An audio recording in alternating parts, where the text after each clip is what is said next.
કેન્દ્રીય સંયુક્ત મહામંત્રી હિન્દુ વિશ્વ પરિષદ તેમના મહામંત્રી શ્રી અત્યારે ડૉક્ટર સુરેન્દ્રશ્રી જૈન પધારી અને પૂજ્ય લાલજી મહારાજના હસ્તકે જ્યારે સુંદર મોમેન્ટો ગ્રહણ કરી રહ્યા છે, જોરદાર તાલીના ધ્વનિથી વધાવી લઈએ.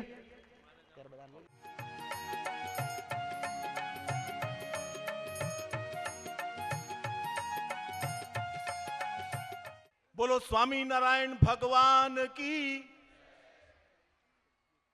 हम जितने जोर से भगवान स्वामी नारायण की जय बोलेंगे उतना ज्यादा प्रसाद पाने में हमको आनंद आएगा. बोलो स्वामी नारायण भगवान की जय. स्वामी नारायण, जय स्वामी नारायण. श्री स्वामी नारायण संप्रदायना वरताल श्री लक्ष्मी नारायण देव गादीना विद्यमान आचार्य परम पूज्य सनातन धर्म धुरंधर श्री 1008 आचार्य श्री अजेंद्र प्रसाद जी महाराज श्रीना इस आशीर्वाद अने परम पूज्य भावी आचार्य लाल जी श्री नृगेंद्र प्रसाद जी महाराजना दिव्य सानिध्य में वंदन प्रणाम. पूज्य एसपी स्वामी जी महाराज, पूज्य ब्रह्म स्वरूप स्वामी जी महाराज, यहां पर उपस्थित अन्य पूज्य संतगण, इन सबके पावन चरणों में मेरा सादर प्रणाम. मेरे साथी और विश्व हिंदू परिषद के केंद्रीय कोषाध्यक्ष माननीय दिनेश भाई, विश्व हिंदू परिषद के अन्य राष्ट्रीय प्रदेश के पदाधिकारीगण, अन्य संप्रदायों के पदाधिकारीगण और यहां पर उपस्थित पूज्य स्वामी नारायण भगवान के भक्तों की मेदनी, इन सबको मैं प्रणाम करता हूं. सूरत के तट पर पानी का खारा समुद्र बहता है,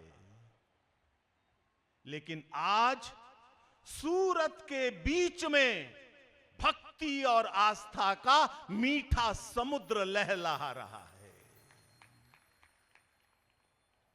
उस समुद्र का भी किनारा नहीं दिखाई देता, इस दरिया का भी किनारा दिखाई नहीं दे रहा है. जो यहां पर उपस्थित हैं शारीरिक रूप से, उनके अंदर तो भक्ति का समुद्र, भक्ति का दरिया लहलहा रहा है, और जो किसी कारण से नहीं आ पा रहे वो अपने घर पर बैठकर इस चैनल के माध्यम से भक्ति के इस दरिया का आनंद ले रहे हैं. अभी चर्चा हो रही थी कुछ संतों के बारे में.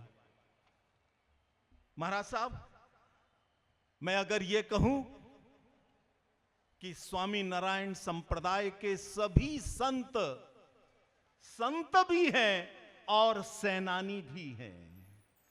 जहां भी धर्म को, समाज को जिस भी तरह की जरूरत पड़ती है, अपना स्वामी नारायण संत से जुड़े सभी संत, सभी समाज के लोग वहां पर उपस्थित होते हैं. आज मेरा परम सौभाग्य है,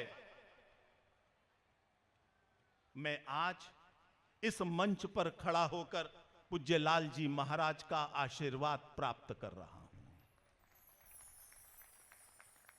मेरा ये आशीर्वाद, मेरा ये सौभाग्य और कई गुना बढ़ गया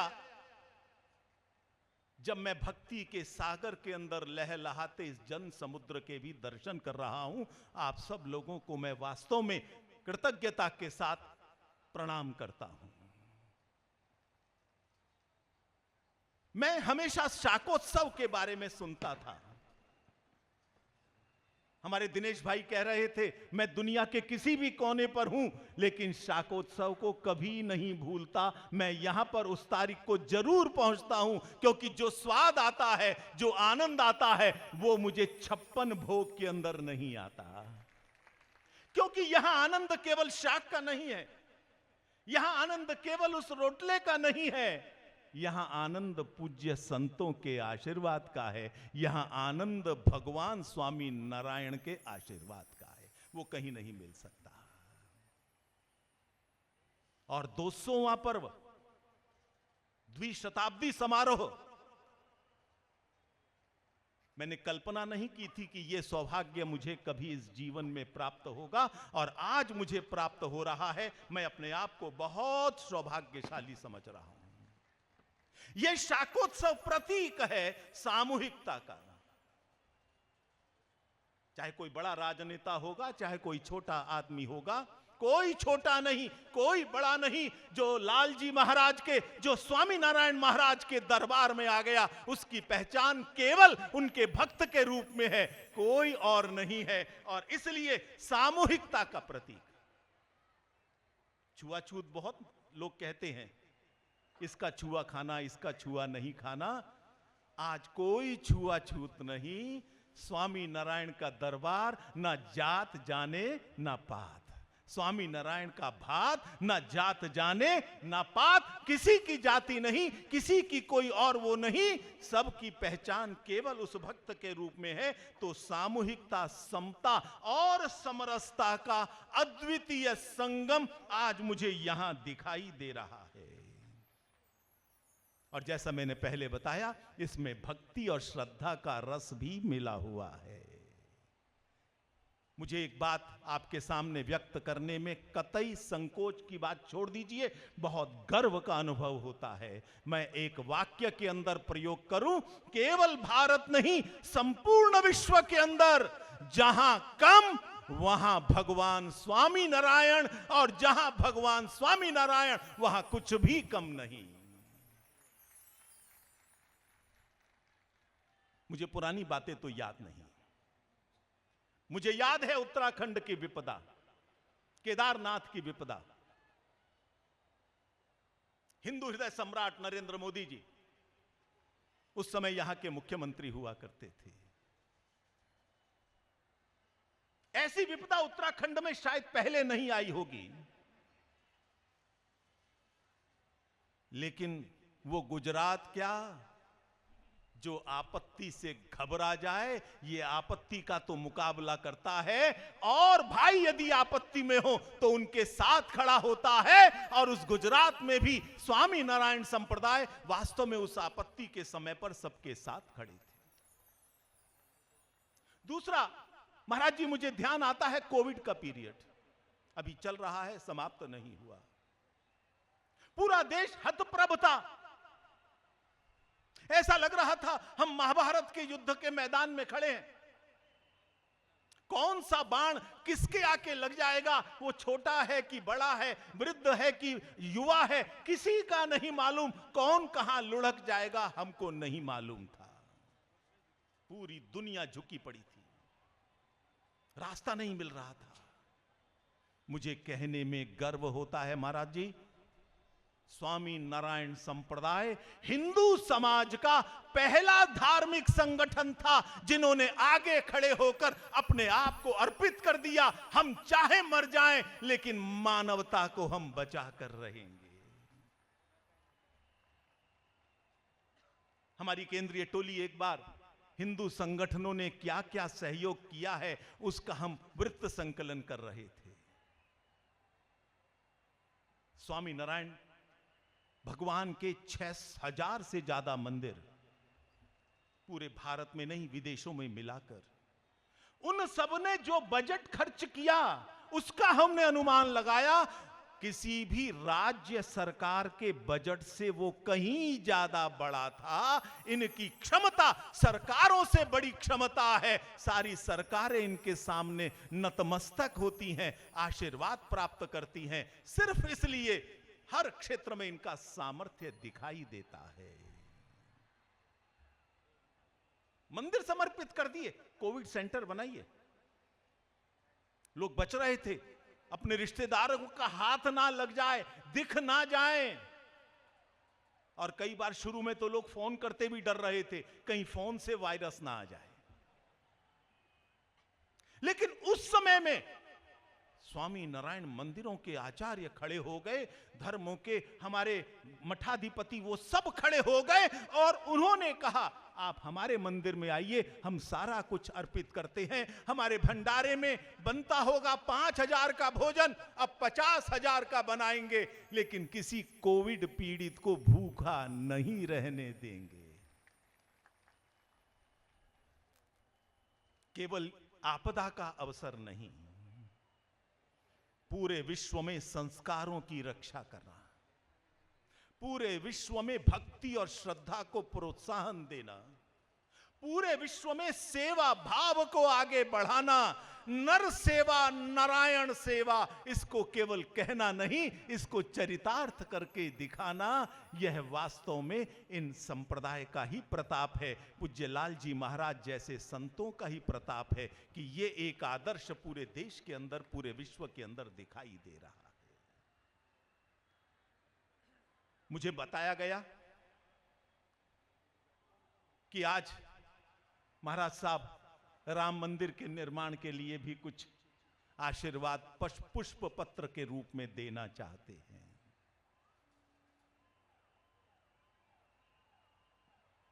जब हमने राम मंदिर के लिए निधि समर्पण अभियान शुरू किया, गुजरात के अंदर पहला आशीर्वाद हमें स्वामी नारायण के संतों से ही मिला था। और जैसा मैंने कहा, यदि आशीर्वाद मिल गया तो कोई कमी नहीं रह सकती।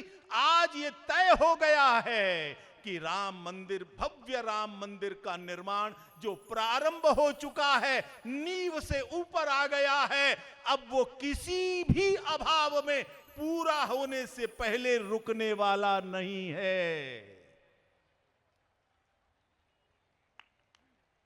और दिसंबर 2023 तक महाराज जी रामलला गर्भगृह में विराजमान हो जाएंगे। उस गर्भगृह पर भगवा पताका लहराने लगेगी और संपूर्ण गुजरात की जनता को मैं आज निमंत्रण दे रहा हूं, बनते हुए भी देखिए, और जब बन जाए तो उसके बाद तो सपरिवार वहां पर आइए। महाराज जी आप भी वहां पर दर्शन करने के लिए, अपना आशीर्वाद देने के लिए जरूर पधारें, यह मैं आप श्री के चरणों में निवेदन कर रहा हूं। राम मंदिर का विषय संपूर्ण विश्व को आज आह्लादित कर रहा है। हम सबका गौरव है, भारत के अंदर पृथ्वीराज चौहान के बाद पहली हिंदू सरकार बनी है। और केवल सरकार नहीं बनी, संपूर्ण देश को नहीं, संपूर्ण विश्व को इस सरकार पर गर्व है कि ये सरकार हमारी इतने लंबे वर्षों की तपस्या के बाद यहां पर आ पाई। उसके प्रतिनिधि यहां पर आए हैं। एक बार अमित भाई से चर्चा हो रही थी, केंद्र सरकार ने जो उपलब्धियां किए हैं उस उपलब्धियों के ऊपर हम चर्चा कर रहे थे। अमित भाई ने कहा हम आज यहां पर हैं तो किसी और कारण से नहीं, केवल राम जन्मभूमि आंदोलन के कारण से है। आज उसी आंदोलन के कारण से हम सबके प्रिय परम प्रतापी प्रधानमंत्री नरेंद्र भाई जी आज हमारे पूरे देश की गरिमा को आगे बढ़ाने के प्रयास में लगे हैं। तो मैं बता रहा था कि जब यह राम मंदिर का स्वप्न साकार हुआ, 500 वर्ष की लड़ाई पूरी हुई, 4 लाख हिंदुओं का बलिदान सफल हुआ, तब उस समय एक प्रश्न आया हमारे सामने कि इस मंदिर का निर्माण कैसे किया जाए। सरकार दे सकती थी, कुछ पूंजीपति दे सकते थे। इसी सूरत की धरती के एक लाल गोविंद भाई ने करोड़ों रुपया दिया। ऐसे कई लोग गुजरात की ही नहीं, संपूर्ण देश की धरती पर हैं। लेकिन हम लोगों ने तय किया, पूज्य संतों ने तय किया ये मंदिर सरकार का नहीं, ये मंदिर कुछ सेठों का नहीं, ये मंदिर राम भक्तों का बनेगा। पूरे देश में, चाहे जंगल में रहने वाला हो, चाहे वो गांव में रहने वाला हो, चाहे वो शहर में सफाई करने वाला हो, चाहे वो उद्योगपति हो, चाहे वो संत हो, हर एक को लगे कि ये मंदिर मेरा है, ये राम का है, राम हमारे हैं और इस मंदिर के साथ उसका जुड़ाव बने। आप सबने गली गली में घूमना शुरू किया, परिणाम सामने आया। 13 करोड़ परिवारों का योगदान राम मंदिर के लिए हुआ और 13 करोड़ को यदि हम 5 से गुना करें, 5 व्यक्ति का एक परिवार औसत आता है, 65 करोड़ राम भक्तों ने, ये ध्यान से सुनने वाला तथ्य है, 65 करोड़ राम भक्तों ने इस मंदिर के निर्माण के अंदर अपना सहयोग दिया है। आधे से अधिक आबादी ने दिया है। आज देश राम के साथ है, आज देश राम भक्तों के साथ है, आज देश संतों के साथ है। इस निधि समर्पण अभियान ने सिद्ध कर दिया है। विरोधी कुछ भी कहते रहे, कोई फर्क नहीं पड़ता। हमने पहला चरण पूरा कर लिया है, राम मंदिर का सपना साकार हो गया है। मैं आज इस पवित्र मंच से यह घोषणा करने में तनिक भी संकोच नहीं करता कि अब हम अगले चरण की ओर बढ़ रहे हैं। अब राम मंदिर से राम राज्य की स्थापना की तरफ अब पूज्य संतों के कदम बढ़ चले हैं। वो दिन दूर नहीं है। इस अगले चरण में सफलता हमको दिखाई दे रही है। आज हिंदू धर्म, हिंदू संत केंद्र में आ गया है। पूरे देश की पहचान आज हिंदू धर्म बन गया है। पिछले दिनों अमेरिका से एक व्यक्ति आए थे, मैंने पूछा, what is the identity of India in your mind? तुम्हारे दिमाग में भारत की पहचान क्या है? उसने कहा सर्वे भवन्तु सुखिना, उसने कहा वसुधैव कुटुंबकम, उसने कहा आत्मवत् सर्वभूतेषु। ये केवल हिंदू की पहचान है और आज भारत की ये पहचान बन गई है। राम सबके हैं, सब राम के हैं। इस संपर्क अभियान से यह सिद्ध हो गया है और आज की इस जनमेदनी को देखकर मुझे यह विश्वास हो गया है, आपने मोहर लगा दी है कि राम राज्य की ओर जो कदम बढ़ेगा वो पहला कदम गुजरात की ओर ही बढ़ेगा और गुजरात से चली ये लहर संपूर्ण देश को भगवा रंग में रंगेगी और हम अपनी आंखों के सामने भारत में राम राज्य की स्थापना होते हुए देखेंगे। बोलो भारत माता की, बोलो भारत माता की, स्वामी नारायण भगवान की जय। स्वामी नारायण।